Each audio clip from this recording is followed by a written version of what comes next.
नमस्कार दोस्तों, बहुत बहुत स्वागत और अभिनंदन आप सभी का इस चैनल पे पधारने के लिए। मैं डॉक्टर अनुराग तिवारी आपका स्वागत करता हूं। आज हम हमारे इस चैनल पे बहुत ही महत्वपूर्ण बातें करने वाले हैं। सबसे पहले तो विलंब से वीडियो देने के लिए मैं क्षमा प्रार्थी हूं। व्यस्तता थोड़ी बढ़ गई थी और इसकी वजह से मैं वीडियो नहीं बना पा रहा था, लेकिन ये जो समय है और आज जो वीडियो मैं आपको दे रहा हूँ ये बहुत ज़रूरी वीडियो था और इसलिए मुझे लगा कि ज़रूर इस पे मुझे तुरंत समय निकाल के वीडियो बनाना चाहिए। तो आइए शुरू करते हैं ये वीडियो। और अभी तक हमारे इस चैनल को अगर आपने सब्सक्राइब नहीं किया, पहली बार आप आए हैं तो इसको सब्सक्राइब कीजिए। इसमें हम पूर्व में ही आपको बताने का प्रयास करते हैं ग्रहों की परिस्थितियों की वजह से कि किस तरह से देश और दुनिया का हाल चाल रहेगा। मंडेन एस्ट्रोलॉजी पे हम विशेष फोकस करते हैं। इसके अलावा ग्रहों के गोचर का आप पर भी प्रभाव बताते हैं। चुनावों के बारे में हमारी 100% सही भविष्यवाणी सिद्ध हुई जब हमने कहा कि बीजेपी के जो अपेक्षित संख्या है उससे कम सीटें आएंगी। हालांकि 400 पार की बात हो रही थी और लेकिन हमने कहा कि 272 भी इनकी नहीं आ पाएंगी और वही हुआ। और लेकिन हमने ये भी कहा साथ ही जो हमको दूसरे चैनल से डिफरेंशिएट करता, डिफरेंट बनाता है, वो ये कि हमने कहा कि सरकार बीजेपी ही बनाएगी लेकिन पूर्ण संख्या नहीं होगी। तो इसके पहले भी हमने बहुत सारी सही भविष्यवाणियाँ की हैं। तो आप इस चैनल से अगर जुड़ेंगे तो हमारे वीडियो आपको सबसे पहले मिलेंगे। अब आइए शुरू करते हैं वीडियो। और दोस्तों, इसमें मैं 3 बड़े बड़े ग्रहों की जो परिस्थितियों में परिवर्तन हो रहे हैं उसकी बात करूंगा। और ये ऐसे परिवर्तन हैं कि जो सारी दुनिया को हिला के रख देने के लिए काफ़ी हैं। पहला परिवर्तन, राहु और शनि आपस में 30 डिग्री के अंदर आ गए हैं, यानी कि डिग्रिकली वो एक भाव में आ गए हैं। और इसकी वजह से राहु और शनि का और एक यानी कि 11 का ऋणात्मक योग बन गया है, जो मैं अक्सर कहता हूं अपने वीडियोस में। ये जो योग है ये बहुत सारे नेगेटिव्स को जन्म देगा। क्या देगा वो मैं आपको बताऊंगा। दूसरा जो प्रभाव है वो सूर्य और शनि का आमने सामने बैठ जाना, जो कि लगभग 16 या 17 तारीख से सूर्य सिंह राशि में संचरण करेंगे और फिर वो शनि जो कुंभ राशि में बैठे हैं उसके ठीक सामने बैठ जाएंगे। सूर्य शनि पिता पुत्र जिनकी आपस में बनती नहीं है, तो इसके भी बड़े दुष्परिणाम होंगे। कुछ के लिए शुभ परिणाम भी मिलेंगे, वो भी बताऊंगा। तीसरा जो योग है कि मंगल और गुरु आपस में युद्ध कर रहे हैं, जैसा कि हमको मालूम है। डिग्री अब उनकी 5-6 डिग्री बची रह गई है, जो कि 14 तारीख के आसपास सेम डिग्री पे दोनों ग्रह रहेंगे। और हमें पता है कि जब 2 ग्रह आसपास आ जाते हैं तो उनमें युद्ध होता है और उस युद्ध में जो ग्रह कम डिग्री का होता है वो विजयी होता है। तो अभी मंगल के विजयी होने का समय है और मंगल युद्ध है। मंगल कहीं ना कहीं एक्सीडेंट्स है, मंगल दुर्घटनाएं हैं। तो इसीलिए आप देख पा रहे हैं कि अभी बहुत सारी दुर्घटनाएं हो रही हैं। उसके कई कारण हैं। राहु और शनि का जो युति संबंध है वो भी उसका कारण है। तो अब ये तीनों जो ग्रह स्थितियां हैं इनका इंटरप्रिटेशन मैं आपको बताता हूं कि देश और दुनिया पे ये किस तरह से प्रभाव डाल रहा है ये कॉम्बिनेशन, और आपके ऊपर, हमारे ऊपर भी ये प्रभाव डालेगा। लेकिन इस तरह के जो योग होते हैं वो दुनिया पे ज़्यादा प्रभाव डालते हैं, देश पे ज़्यादा प्रभाव डालते हैं, लोगों के समुदाय पे ज़्यादा प्रभाव डालते हैं। हम पे, आप पे जो प्रभाव पड़ते हैं वो हमारी महादशा अंतर्दशा उसमें प्रभावी भूमिका निभाती है। अगर महादशा अंतर्दशा खराब फल दे रही है तो ये जो इस तरह की जो ग्रहों की रश्मियां हैं वो हमको नेगेटिवली अफेक्ट ज़्यादा करती हैं। ये ज्योतिष का बेस है। और अब आपको बताता हूं कि राहु और शनि 1 और 11 का ऋणात्मक संबंध किस तरह से दुनिया पे अपना प्रभाव डालेगा। दोस्तों, पास्ट में जब जब राहु और शनि साथ साथ आए हैं तो हम उनका एनालिसिस जब करेंगे तो हमको ये ज्ञात होता है कि उस समय आतंकवादी घटनाएं, सांप्रदायिक घटनाएं बहुत ज़्यादा बढ़ जाती हैं और युद्ध की परिस्थितियां भी बनती हैं। पास्ट का हमने लगभग 3-4 ट्रांजिट का फर्क, उसका असर देखा है। उसके आधार पे हम आपको बता पा रहे हैं कि राहु और शनि का जो ये संबंध है डिग्रिकली 30 डिग्री के अंदर आने का, ये लगभग 1.25 साल 1.5 साल साथ में रहेंगे और इस दौरान निश्चित रूप से विश्व युद्ध की परिस्थितियां बनेंगी, पहली बात। दूसरी बात, दुनिया में आतंकवाद बढ़ेगा, भारत में भी आतंकवाद बढ़ेगा, बॉर्डर पे भी परिस्थितियां दिन पे दिन नेगेटिव होती जाएंगी। अब आप सोचेंगे कि ये मैं नेगेटिव प्रेडिक्शंस कर रहा हूँ, उसका कारण है ये जो मेरा अनुभव है, सबसे ज़्यादा खराब अगर कोई कॉम्बिनेशंस होते हैं तो ये जो एक तरह से विष योग बोल सकते हैं हम इसको, राहु और शनि का कॉम्बिनेशन होता है और ये अब बनने जा रहा है, बन गया है एक तरह से।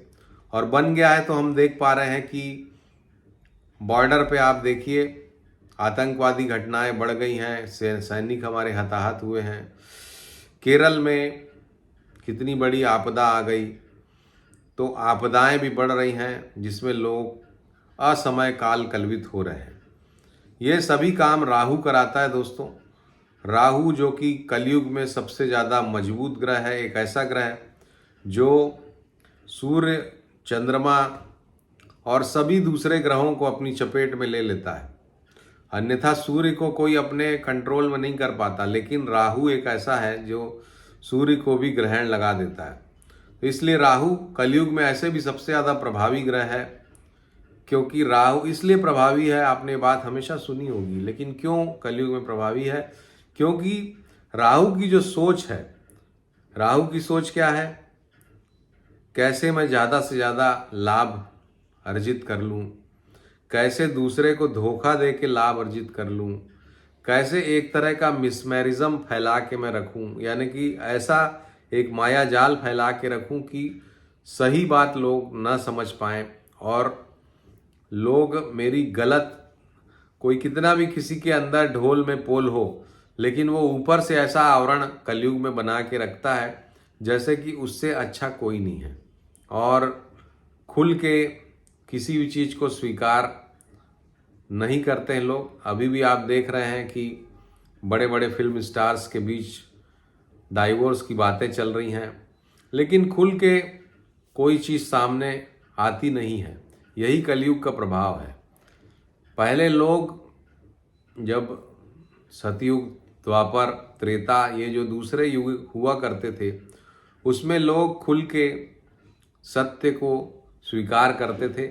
लेकिन आज का समय राहु का समय है, जबकि सत्य के अलावा बाकी सब एडमिसिबल है। तो लोग अपने आसपास आवरण बना के चलते हैं ताकि सत्य सामने ना आए। तो ये इसलिए, चूंकि लोग राहु को आश्रय राहु का लेते हैं, इसलिए राहु सबसे ज़्यादा प्रभावी है कलयुग में। और यही राहु शनि के साथ, शनि भी कोई, शनि भी एक तरह से नेगेटिव क्रूर ग्रह, क्योंकि हम उसको मानते हैं, पाप ग्रह मानते हैं, माफ कीजिएगा। तो शनि भी पापात्मक प्रभाव, राहु का भी पापात्मक प्रभाव, ये दोनों पड़ रहा है। और इसमें आप देखेंगे कि ये मेरा प्रेडिक्शन है कि आने वाले समय में विश्व युद्ध की परिस्थितियां बनेंगी। विश्व युद्ध बोलने से एक बड़ी दूर की कौड़ी या अलग बात लगती। विश्व युद्ध से मेरा तात्पर्य ये है कि कई देशों में आपस में युद्ध होगा। युद्ध की परिस्थितियां ऑलरेडी बनी हुई हैं, ये परिस्थितियां और भी भयावह होंगी। और कब होंगी ये भी आपको बता रहा हूं मैं। आने वाले 1.5 साल में बहुत सारे देश इसकी चपेट में आके युद्ध करते हुए हमको नजर आएंगे। दूसरी बात, आतंकवाद बढ़ेगा राहु और शनि के साथ में रहने से। तीसरी बात, जनता में असंतोष, क्योंकि राहु तो असंतोष है, अचानक होने वाली घटना है, और शनि जनता है। तो इसलिए जनता में असंतोष की भावना हमको देखने को मिलेगी। बहुत बड़े बड़े आंदोलनों की पृष्ठभूमि तैयार हो सकती है या आंदोलन हो सकते हैं हमारे देश में भी और सारी दुनिया में। तो लोग जो है एजिटेटेड हो जाएंगे, ऐसी घटनाएं होंगी राहु की वजह से, अचानक होने वाली घटनाएं होंगी जिसकी वजह से किसी नेता को कोई चोट चपेट लग जाए या किसी के अगेंस्ट में कोई एक्शन हो जाए या सांप्रदायिकता भड़क जाए। राहु जो है वो र्यूमर्स भी फैलाता है, तो गलत सूचनाओं के आधार पे लोग एग्रेवेट हो जाए और उससे दंगा फसाद भड़क जाए। तो ये सारी परिस्थितियां हमको इस राहु और शनि के कॉम्बिनेशन की वजह से दिखाई देंगी। नेचुरल कैलेमिटीज़ तो अपने आप में हैं ही। तो ये बात राहु और शनि के कॉम्बिनेशन की वजह से आपको देखने को मिलेंगी। अब इसमें एक और तड़का लग रहा है जो कि सूर्य और शनि का म्यूचुअल एस्पेक्ट, जो कि चूँकि सूर्य राजा है, शनि प्रजा है, तो इसका मतलब यहाँ पर भी राजा और प्रजा के बीच में असंतुलन की स्थिति, आपसी सामंजस्य में कमी की स्थिति हमको इस एक महीने के समय में, यानी कि 14-15 तारीख से लेके अगले महीने की यानी कि सितंबर की 14-15 तारीख तक का जो समय है, ये हमको जो बड़े सेलिब्रिटीज़ हैं, जो बड़े बड़े नेता हैं, इनके ऊपर चरित्र हनन का प्रयास हो या इनको किसी दूसरे एलिगेशंस वगैरह लग जाएं, इन पे कुछ एक्शन हो जाए, ये सब चीज़ें हमको देखने को मिल सकती हैं आने वाले एक महीने के समय में। सूर्य और शनि जब आपस में दृष्टि संबंध करते हैं तो एक तरह की हठधर्मिता भी पैदा होती है। सूर्य और शनि दोनों मिलके हठधर्मी बनाते हैं व्यक्ति को। अगर किसी कुंडली में साथ में है तो ऐसा व्यक्ति हठधर्मी होता है। हठधर्मी का मतलब है कि जिद्दी होता है और कष्ट झेल के भी अपनी जिद को छोड़ता नहीं है। तो ये एक बात है। इसमें जो सूर्य शनि का आपसी संबंध है, इसमें लोग कष्ट झेल करके भी, और सरकार हो या जनता हो, यानी सरकार कष्ट झेल के दूसरे लोगों पे प्रभाव डालेगी और जनता कष्ट झेल के सरकार पे प्रभाव डालेगी, ऐसा मुझे दिखाई देता है। दोनों ही ग्रह बहुत मजबूत हैं। सूर्य स्वग्रही हैं, शनि भी स्वग्रही हैं, और ये रेयर कॉम्बिनेशन है। दोनों मजबूत हैं और दोनों एक दूसरे को प्रभावित करेंगे। तो निश्चित रूप से इसका दुनिया पे प्रभाव पड़ना अवश्यम भावी है। हड्डियों से संबंधित रोग परेशान कर सकते हैं।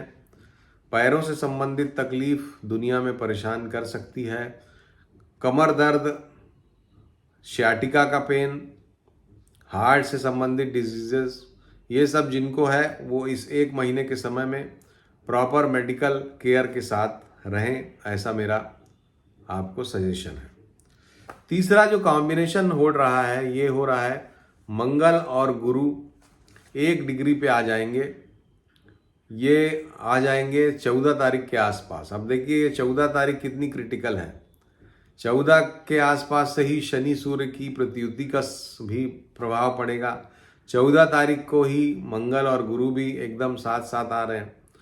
तो ये समय जो है मंगल गुरु का हो, राहु शनि की युति का हो, ये युद्ध को भड़काने का काम करेगा। और जैसा कि हम देख भी रहे हैं कि ये युद्ध भड़कने की परिस्थितियां इजराइल में बनी हुई है। ईरान भी अब इसमें कूदने वाला है और मुझे लगता है कि वही जो 12, 13, 14 तारीख का टाइम है, इसी समय पर भीषण युद्ध की परिस्थितियां बनने की मुझे उसका खतरा दिखाई देता है।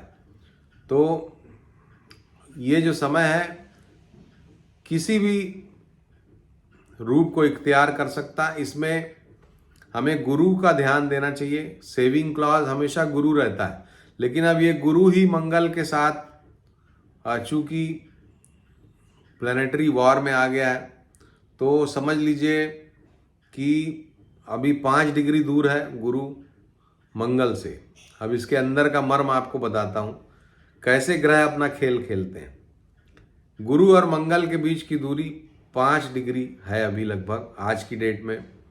मंगल आगे बढ़ रहा है, गुरु भी आगे बढ़ रहा है, लेकिन मंगल की स्पीड ज़्यादा है गुरु की तरफ बढ़ने की, गुरु की ओर दूर जाने की स्पीड कम है। इसलिए मंगल उसको, गुरु को पकड़ लेंगे 14 तारीख के आसपास। 14 तारीख को मंगल और गुरु की डिग्री सेम रहेगी। तो ये 5 दिन का लगभग पहले का समय और 14 तारीख से 5 दिन बाद का समय, ये समय प्लेनेटरी वार अपने भीषण स्थिति में रहेगा। और पहले मंगल जीतेंगे, यानी कि अभी से लेके और 15-16 तारीख तक युद्ध बहुत तेजी से भड़कने का खतरा मुझे दिखाई देता है। 16 तारीख के बाद फिर युद्ध पे पानी डालने, युद्ध की आग पे पानी डालने का काम होगा धीरे धीरे। 4-5 दिन बाद फिर वो परिस्थितियाँ थोड़ी सी सुधरेंगी। तो ये जो 10 दिन 12 दिन का समय है, आज से हम गिन लें या कल से गिन लें, पास्ट यानी कि यस्टरडे से, तो ये जो 12 दिन का यस्टरडे से समय आप मान लीजिए 4 तारीख से 12 दिन, यानी वही 16-17 तारीख तक का ये जो 13 दिन का समय है, ये बहुत ही भयंकर हो सकता है। इसमें बहुत सारे लोग काल कलवित होने का खतरा है और इस बात से बचने के लिए हम सभी को प्रे करना चाहिए कि ये युद्ध वहीं तक सीमित रहे। हालांकि जैसा मैंने आपको बताया कि 16-17 तारीख से गुरु प्रभावी हो जाएंगे और गुरु प्रभावी होते हैं, जीव के कारक हैं, तो जीव हत्या या असमय मृत्यु, चाहे वो नेचुरल कैलेमिटी के कारण हो या युद्ध के कारण हो, उसको रोकते हैं। तो ये कुल मिला के मेरी बात थी कि किस तरह से युद्ध टर्न लेगा, आने वाले समय में क्या क्या हमको देखना पड़ सकता है। तो ये दोस्तों बहुत ही बड़ा वीडियो है, जिसमें 3 चीज़ों के आधार पे मैंने भविष्यवाणियाँ की हैं। अगर ये वीडियो आपको पसंद आया है तो इसको ज़रूर लाइक तो करिएगा, शेयर भी करिए अपने दोस्तों के बीच। जो आपके दोस्त ज्योतिष में रुचि लेते हैं उनको शेयर कीजिए ताकि वो इसको देख सकें। और इसमें जो एक मैसेज देना चाहता हूं मैं आप सभी को कि ये जो 3 ग्रह स्थितियां खराब हो रही, इसमें आप भी संभल के रहिए। विशेष करके जो मेष राशि वाले हैं, वृश्चिक राशि वाले हैं, धनु राशि वाले हैं, मीन राशि वाले हैं, यानी मंगल और गुरु से संबंधित जो राशियां हैं। इसके अलावा सूर्य और शनि से संबंधित राशियां भी, यानी कि सिंह राशि, मकर राशि, कुंभ राशि, तो इनको डायरेक्ट जो है इसका दुष्परिणाम हो सकता है। और दुष्परिणाम इस तरह से हो सकता है कि आपको लोगों से संबंध आपके बिगड़ सकते हैं, अनशेड्यूल्ड काम बहुत ज़्यादा आपकी लाइफ में आ सकते हैं। अचानक ये हो गया, अचानक वो हो गया, उसमें भागो, उसमें दौड़ो। इसके अलावा शनि से संबंधित जो लोग हैं उनको राज्य पक्ष से पीड़ा हो सकती है, यानी कि उनके बॉसेस वगैरह उनको कष्ट दे सकते हैं। तो अपना ध्यान रखिए, बॉस से बना के चलिए। मकर कुंभ वाले और सिंह वाले जो हैं वो अपने स्वास्थ्य का ध्यान रखिए। विशेष करके सिंह लग्न जिनका है, स्वास्थ्य का ध्यान उनको रखना चाहिए और साथ ही अपने काम धंधे का भी ध्यान रखना चाहिए। तो ये आपकी राशियों की बात हुई। इससे बचने का जो उपाय है वो है कि भाई राहु बहुत प्रभावित कर रहा है, राहु की शांति करिए। ओम रांग राहवे नमः, काले कंबल का दान, काली उड़द की दाल का दान, जो सफाई कर्मचारी हैं उनको दान, ये सब करने से राहु शांत होते हैं। इसके अलावा शनि से संबंधित जो राशि वाले हैं, मकर कुंभ, इनको सूर्य का दान करना चाहिए तो अच्छा रहेगा। जैसे कि गेहूं का दान रविवार को करें। शनि से संबंधित लोगों को मैंने बता दिया। सूर्य से संबंधित राशि वाले जो हैं, जिनकी लग्न और ये है, उनको शनि से संबंधित छाते का दान करिए। खूब बारिश हो रही है अभी, तो छाते दान करिए, चप्पल दान कर सकते हैं आप। तो ये चीज़ें हैं। और मंगल गुरु का जो आपस में युद्ध चल रहा है, इससे बचने के लिए ओम नमो भगवते वासुदेवाय इस मंत्र का जप करें। ओम हम हनुमते नमः इस मंत्र का जप करें तो आपके लिए बहुत ही श्रेयस्कर रहेगा। तो दोस्तों, आशा है ये वीडियो आपको पसंद आया होगा। चैनल को सब्सक्राइब नहीं किया है तो सब्सक्राइब कीजिए, शेयर कीजिए, लाइक कीजिए। अपना प्यार बनाए रहिए। नमस्कार।